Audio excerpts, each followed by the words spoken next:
Jahaira. And thank you, Santander. You know, I get to do one of the things I most love to do, talk to a group full of branch managers about customer obsession. You can see on my first slide there, the Customer Obsession Advantage is even the name of my company. But I'm going to talk about customer obsession and how that relates to this whole idea of branches and digital, and how the combination of those two things is greater than the sum of the parts. So let's jump right in.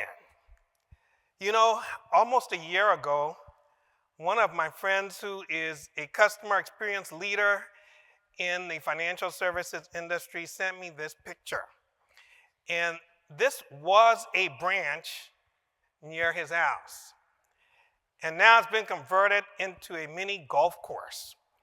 And his caption on this whole thing was, "Is this the future of branches?"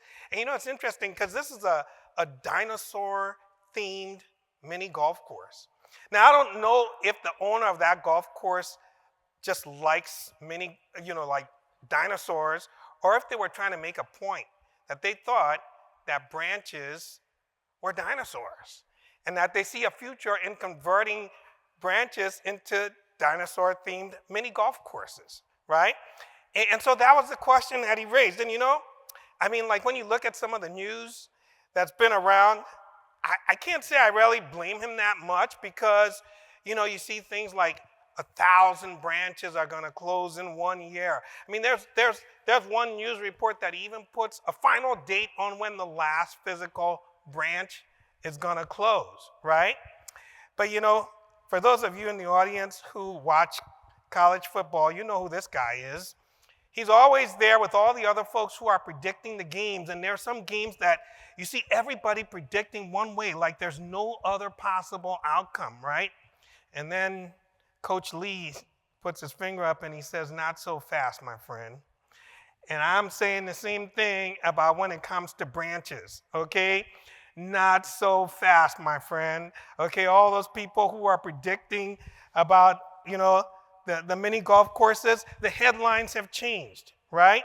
And as you look at the headlines, you see people investing more and more in opening branches, right? Not just closing branches, but opening branches. Why is that? What has changed? Well, I'll tell you something that has changed. Branches and banks have caught on and are catching on to this notion that you've got to enable customers to be able to bank when, where, and how they want, right? And you know what? They're in good company. Because think about it, okay? Amazon is a born digital company, if there ever was one, right? It's a born digital company. But have you noticed that Amazon's physical footprint just seems to keep getting bigger? Okay? They keep finding ways for you to be able to connect with them, right? You can go to Kohl's and return things. You can go to Whole Foods and return things. You can go to the UPS store and return things, right? You got Amazon lockers. You got all these different things. So Amazon has crossed over to brick and mortar. Why do they do that? Because they want their customers to be able to engage when, where, and how they want.